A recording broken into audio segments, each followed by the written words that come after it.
Hello, good afternoon all of you. तो first of all, कल हमने देखा था कि कल के लेक्चर में हमने देखा था कि चार्जेस जो है जब रेस्ट पोजीशन पे और मोशन पोजीशन पे होता है तो क्या क्या जनरेट करता है। ठीक है। तो हमने और देखे तो उसमें कूलम्ब से एक्सपेरिमेंटल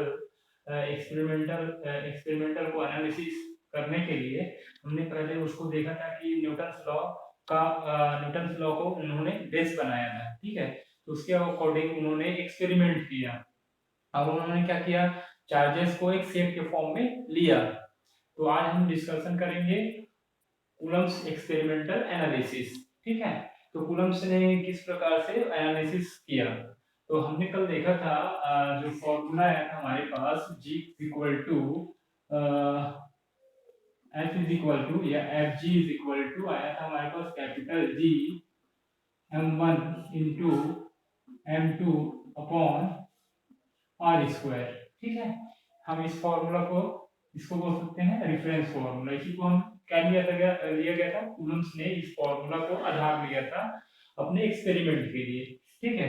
और उन्होंने जो हमने मूलभूत कण या फंडामेंटल पार्टिकल निकाले थे, इलेक्ट्रॉन, प्रोटॉन और न्यूट्रॉन, इन सभी को एक सेट के फॉर्म में अरेंजमेंट किया गया था। ठीक है। उसी को हम डिस्कशन करते हैं। तो सेट उन्होंने बनाया था। फर्स्ट सेट में उन्होंने लिया था इलेक्ट्रॉन, प्रोटॉन और उन सभी को आर डिस्टेंस के साथ पेयरिंग किया था न्यूट्रॉन के साथ। किसके साथ? न्यूट्रॉन के साथ। इसके बीच का जो डिस्टेंस लिया गया था या सेपरेशन डिस्टेंस, वो आर लिया गया था। जब इसमें एक्सपेरिमेंट किया गया, क्या किया गया, जब इस सेट को लेके फर्स्ट सेट में जिसमें इलेक्ट्रॉन, प्रोटॉन, न्यूट्रॉन इन सभी को पेयरिंग फॉर्म में लिया गया, पेयरिंग में लिया गया न्यूट्रॉन, जब इसके साथ एक्सपेरिमेंट किया गया तब हमको जो एक्सपेरिमेंटल फोर्स की जो वैल्यू आया, वो एक्सपेरिमेंटल फोर्स का जो वैल्यू है वो है F experimental of first set is equal to formula value, जो हम आधार फॉर्मूला लेके चले थे उसके इक्वल आया। ठीक है। अब सेकंड सेट ऑफ एक्सपेरिमेंट किया। सेकंड सेट में उन्होंने लिया सेकंड सेट ठीक है, सेकंड सेट उन्होंने लिया इलेक्ट्रॉन और प्रोटॉन। इसको पेयरिंग किया, इलेक्ट्रॉन को इलेक्ट्रॉन के साथ और प्रोटॉन को प्रोटॉन के साथ, और इसको भी आर डिस्टेंस पे रखा गया। अब जब इसको इस प्रकार से रखा गया और अब इसका जब वैल्यू निकाले, हम एक्सपेरिमेंटल फोर्स का वैल्यू जब हम निकाले, तब इस उसका वैल्यू जो है वो एक्सपेरिमेंटल फोर्स की जो वैल्यू है वो एक्सपेरिमेंटल फोर्स इसका सेकंड सेट का जो वैल्यू है वो बहुत ज्यादा आया हमारे फॉर्मूला वैल्यू से, ठीक है। तो जो सेकंड सेट का एक्सपेरिमेंटल फोर्स का वैल्यू जो है मेजर किया गया, तो उसको हमारा जो वैल्यू है रेफरेंस फॉर्मूला या हमारा फॉर्मूला वैल्यू उससे बहुत ज्यादा आया। ठीक है। तो इसी प्रकार से थर्ड सेट बनाया, थर्ड सेट भी बनाया गया। थर्ड सेट में उन्होंने लिया इलेक्ट्रॉन और प्रोटॉन। ठीक है। इलेक्ट्रॉन और प्रोटॉन को लिया गया। अब इसके मध्य हमको क्या क्या क्या किए, इसके बीच भी हम एक्सपेरिमेंटल फोर्स डिटरमाइन करते हैं। तो इसके बीच जब एक्सपेरिमेंटल फोर्स निकाला गया तो किस सेट के लिए? थर्ड सेट के लिए। ये जो वैल्यू है वो भी क्या होता है, वो भी जो वैल्यू होता है हमारे रेफरेंस फॉर्मूला या फॉर्मूला वैल्यू से बहुत ज्यादा आया। तब कॉलम ने एनालिसिस किया कि जब दो चार्जेस जो है, इलेक्ट्रॉन और प्रोटॉन जो है, या electron neutron, proton neutron, neutron neutron है, इन सभी को, ठीक है। फर्स्ट सेट में क्या हुआ, जो हमारा experimental value of first set है वो इक्वल आया हमारे फॉर्मूला वैल्यू के। तब तो कोई प्रॉब्लम नहीं था, क्योंकि ये तब क्या कर रहा था, न्यूटन्स फॉर्मूला को, न्यूटन्स का जो लॉ है ग्रेविटेशन लॉ, उसको फॉलो कर रहा था। जब सेकंड एक्सपेरिमेंट किया गया, सेकंड सेट का एक्सपेरिमेंटल वैल्यू निकाला गया, एफ एफ एक्सपेरिमेंटल वैल्यू निकाला गया, तो वो बहुत ज्यादा है हमारे रेफरेंस फॉर्मूला से, ठीक है। तो वहां पर हमको पता चला कि ये कॉलम ने बताया कि हमारा वैल्यू जो है वो न्यूटन्स लॉ को फॉलो नहीं कर रहा है। इसका रीजन क्या है, तो उन्होंने रीजन बताया, ठीक है, कि हम जब देखते हैं कि न्यूटन ने क्या बताया, जब हम किसी दो मेसी ऑब्जेक्ट को r डिस्टेंस पे रखते हैं, तो उसका जो फॉर्मूला होता है या फोर्स जो होता है वो ये होता है जी, F G is equal to G capital G m1 into m2 upon r square होता है। उसी प्रकार क्या किया गया, जब कॉलम्स ने एक्सपेरिमेंटल के लिए दो चार्जेस है या जो जो फंडामेंटल पार्टिकल है उनको लिया गया, तो उनको लिया गया, ये फंडामेंटल पार्टिकल है, ये भी जो फंडामेंटल पार्टिकल है इलेक्ट्रॉन प्रोटॉन न्यूट्रॉन, ये भी कुछ मासेस कैरी करती है या कुछ मासेस रखती है, इसका भी कुछ द्रव्यमान होता है, ठीक है। तो इसको भी r डिस्टेंस पे रखा गया है, इसका एक्सपेरिमेंटल फोर्स निकाला गया है। तब क्या आया, सेकंड सेट का जो वैल्यू है एक्सपेरिमेंटल फोर्स का वैल्यू वो ग्रेटर देन आया Fg के। फिर थर्ड सेट में किया गया एक्सपेरिमेंटल वैल्यू निकाला गया फोर्स का, वो भी वैल्यू जो है वो Fg से ग्रेटर देन आया। तो इसका रीजन जानने की कोशिश की कॉलम ने, तो कॉलम ने बताया कि अगर दो किसी ऑब्जेक्ट में मास में कंसंट्रेशन किया जाए तो फॉर्मूला ये आता है। तो ये तो जो है वो क्या कर रहे हैं, न्यूटन्स लॉ को फॉलो नहीं कर रहे हैं। तो उन्होंने बताया कि जो पार्टिकल है वो मास ही नहीं है, उनके पास एक एडिशनल प्रॉपर्टी है, एक एडिशनल क्या है, उसके पास एडिशनल गुण है, जिसके कारण जो वैल्यू है फोर्स का जो वैल्यू है वो बहुत ज्यादा है किससे, Fg से। जब हम वैल्यू अगर हम रख देते हैं, E का मास पता है हमको और E का मास पता है, यहाँ पर जब हम वैल्यू रखते हैं G is equal to, G का वैल्यू हम यहाँ से जब रखेंगे G is equal to m1 into m2 upon R square, ठीक है। तो हमको पता है कि इलेक्ट्रॉन और इलेक्ट्रॉन का मास पता है कितना होता है, और आर स्क्वायर एक ले लेते हैं डिस्टेंस, ठीक है। तो और जी का वैल्यू हमको पता है क्योंकि ये कांस्टेंट वैल्यू होता है। जब निकाला गया इस वैल्यू का जब वैल्यू को फाइंड किया गया, इस वैल्यू को फाइंड किया गया और एक्सपेरिमेंटल वैल्यू को फाइंड किया गया, तो एक्सपेरिमेंटल वैल्यू जो है वो बहुत ज्यादा है इस वैल्यू से। तब कॉलम्स ने बताया कि जो चार्जेस है, जो इलेक्ट्रॉन प्रोटॉन न्यूट्रॉन है, उसके मध्य जो फोर्स काम करता है, वो फोर्स केवल मासेस पर डिपेंड नहीं करती है, उसके पास एक अनदर एडिशनल प्रॉपर्टी होती है, वो होती है उसमें चार्जेस का एक वो फैक्ट ध्यान किया है, फैक्ट उसमें निकल कर आया कि ठीक है, ये एक्सपेरिमेंट किया, उसके बाद कॉलम्स ने बताया कि इन सब एक्सपेरिमेंट को इंक्लूड करके कंक्लूजन निकाला, ठीक है। कंक्लूजन क्या निकाला उसको देखते हैं, ठीक है।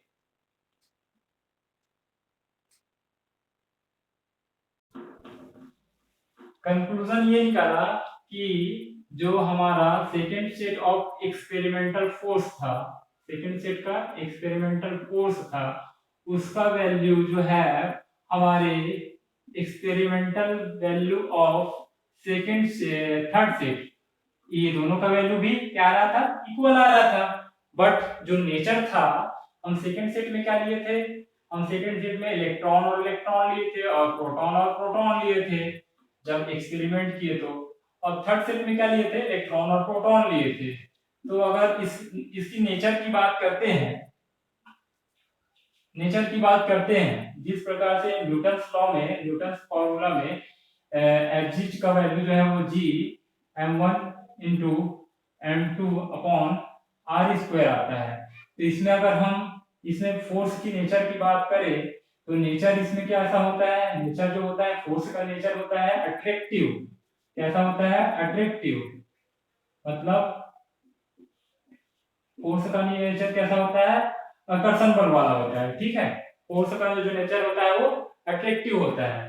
जब इसमें हमने देखा कि जब हमने एक्सपेरिमेंटल वैल्यू फाइंड किया इलेक्ट्रॉन और प्रोटॉन के बीच, तब इसमें जो third set of experimental value में इसमें जब नेचर हम फाइंड करते हैं इस वैल्यू का, इस फोर्स का नेचर जब देखते हैं तो इसका नेचर आया अट्रैक्टिव। ठीक है,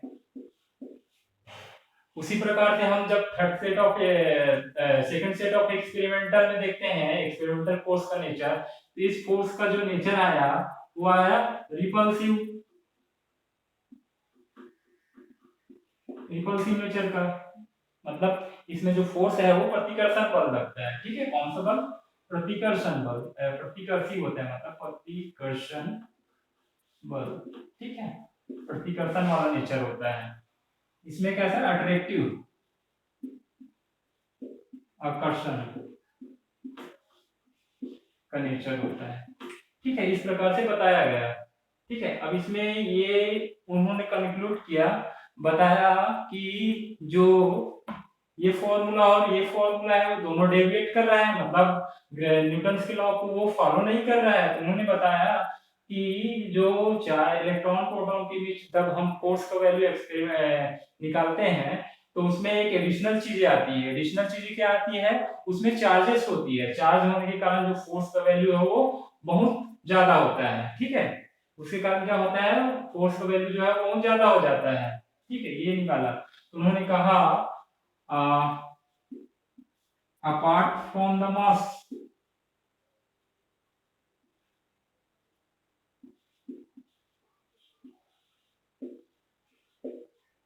from the masses,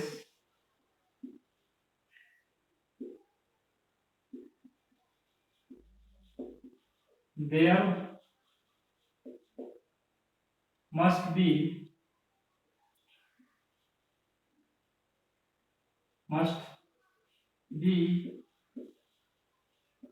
have additional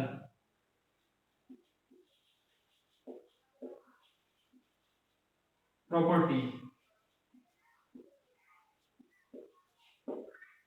ठीक है, एडिशनल प्रॉपर्टी था जिसके कारण क्या सो, और वो एडिशनल प्रॉपर्टी क्या था? चार्ज था। ठीक है, अब चार्ज के कारण ही क्या करता है? चार्ज जो होता है वो क्या कैसा शो करता है? चार्ज के कारण ही जो बॉडी है वो क्या शो करता है? अट्रैक्टिव नेचर और रिपल्सिव नेचर शो करता है। ठीक है, इस प्रकार से बताया।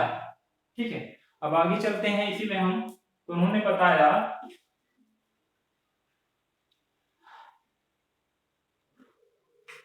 आगे चलते हैं इसमें। आगे क्या, आगे हम देखेंगे types of charges. Types of charges क्या होती है उसको देख लेते हैं। ठीक है,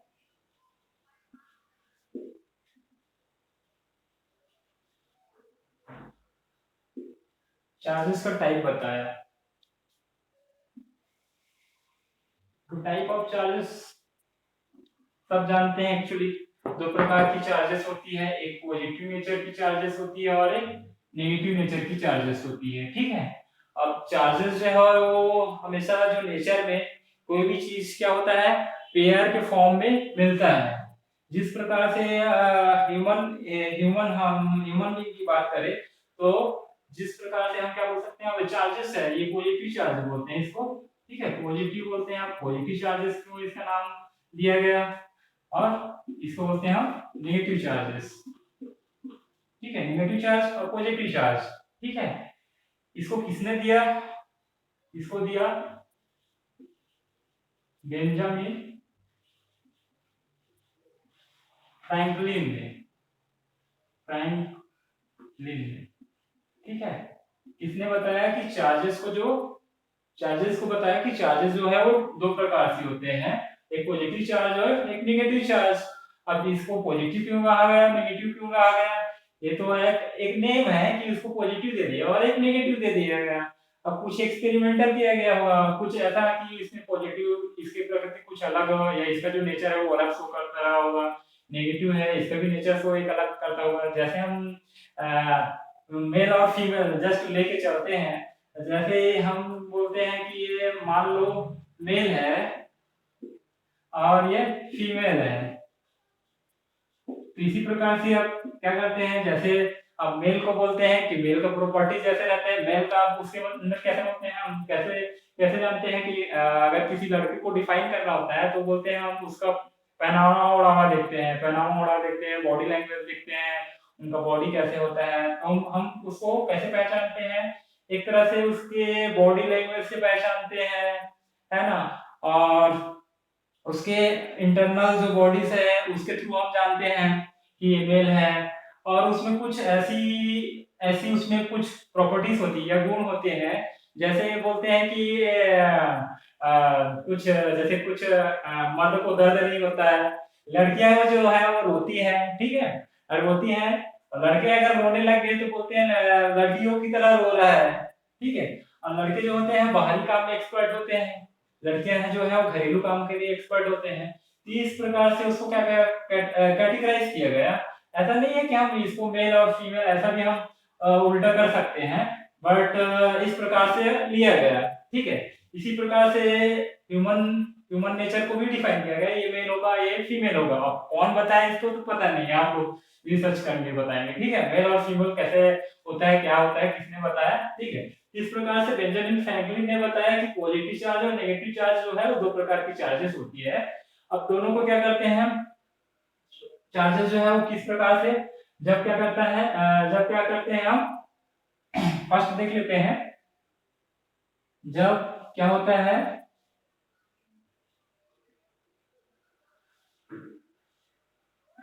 अपोजिट चार्ज,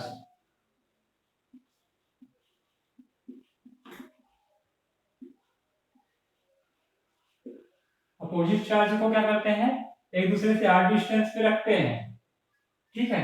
इसी को हम क्या बोलते हैं, अनलाइक चार्जेस, क्या बोलते हैं, अनलाइक चार्जेस। जब अपोजिट चार्ज की हम बोलते हैं अनलाइक चार्जेस, तो इसके मध्य जो लगने वाला फोर्स है उसका नेचर कैसे होता है, इसका जो नेचर होगा वो अट्रैक्टिव होगा, ठीक है। इसका भी नेचर अट्रैक्टिव होता है। जिस प्रकार से हम क्या बोल सकते हैं, अगर इसी प्रकार से आगे बढ़े, अगर हम प्लस चार्ज और प्लस चार्ज ले, ठीक है, प्लस चार्ज और प्लस चार्ज ले, इसको बोलेंगे हम सेम चार्जेस है। इसको क्या बोलेंगे, ये जो चार्जेस है इसी प्रकार से ले लिए माइनस चार्ज और माइनस चार्ज,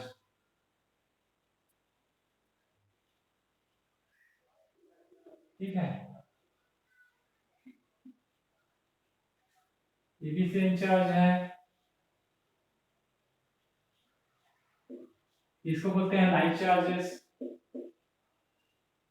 लाइक चार्ज।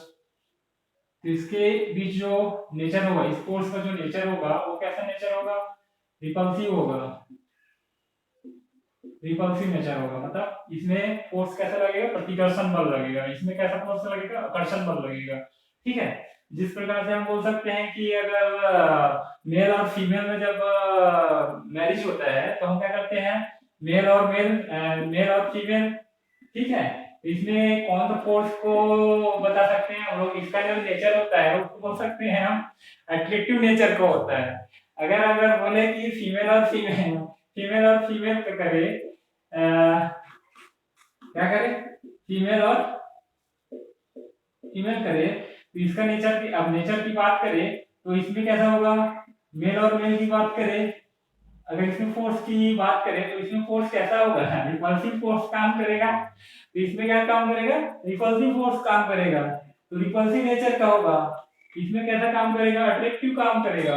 इस प्रकार से फोर्स का जो नेचर है उसको ह्यूमन बॉडी से भी रिलेट कर सकते हैं एक तरह से, ठीक है। तो कोई भी चीज जो है होता है वो नेचर में वो दो प्रकार से होता है, कौन कौन से, एक जैसे नेचर में क्या पॉजिटिव और नेगेटिव चार्ज होता है, उसी प्रकार से एक अलग चार्ज भी होता है, न्यूट्रॉन होता है, जिसमें क्या होती है चार्जेस जो है वो जीरो होता है। उसी प्रकार से ह्यूमन बीइंग में भी क्या होता है, मेल फीमेल तो होता ही होता है, उसमें भी एक अनदर होता है, ट्रांसजेंडर होता है, तो ये सारी चीजें जिस प्रकार से नेचर होती है उसी प्रकार से सारी चीजें वो क्या रहता है, डिटरमाइन होती है।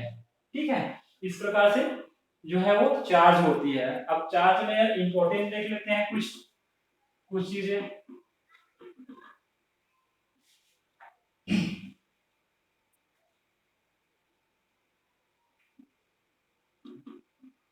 इंपॉर्टेंस देख लेते हैं। ठीक है, इंपॉर्टेंट में देख लेते हैं।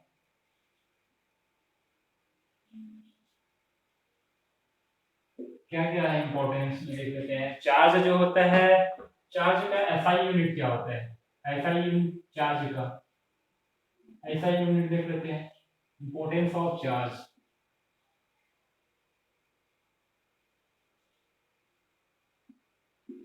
ठीक है। एसआई यूनिट का बात करें तो एसआई यूनिट क्या होता है, जो कॉलम है कॉलम ने ही इनको फाइंड किया था। ठीक है, बताया था इनके मध्य कौन सा फोर्स लगता है, तो कॉलम के ही नाम पर इसको यूनिट दिया गया है। इसका एसआई यूनिट होता है कॉलम। ठीक है, कॉलम्स, तो इसको इंडिकेट करते हैं सी से। ठीक है, इसका डायमेंशनल फॉर्मूला की बात करें, सेकेंड अगर इसकी डायमेंशनल फॉर्मूला की बात करें, डीवी सूत्र, क्या करें, डीवी सूत्र की बात करें हम,